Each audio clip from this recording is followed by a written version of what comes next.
So I had an assignment once when I was at the Star, and I was an intern at the time, so when you're an intern, you say yes to everything.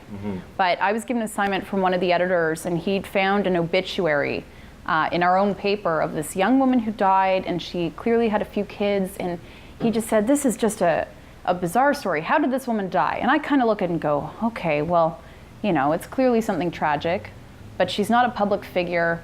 Do I want to go invade this family's privacy for what? You know, am I bringing them more grief than they need?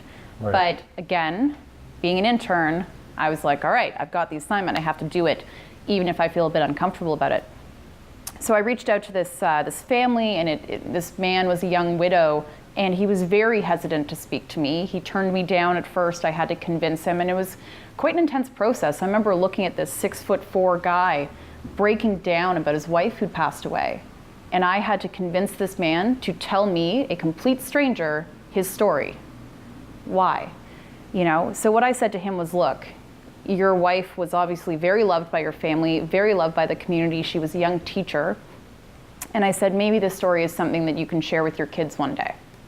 So anyway, eventually he agreed to do it, and we put out a story, and I thought it was a lovely little piece, and I did the best with it that I could, you know, and after doing it, I had a good cry myself, because, you know, I did feel like I'd invaded this person's grief and had to sort of, you know, unpack all of that and then create a narrative out of what this family was feeling. And then I left it alone. I went back to my day-to-day and covered a million other things, and then I got an email from him out of the blue one day. And he said, you know, I read the story and I'm keeping it to show my kids one day how proud they should be of their mom. And that was an eye-opening moment for me, that even those difficult assignments that you might not want to do, that might seem challenging, or they might seem like they're invading someone's space in a way, they can still be beautiful and they can still be impactful.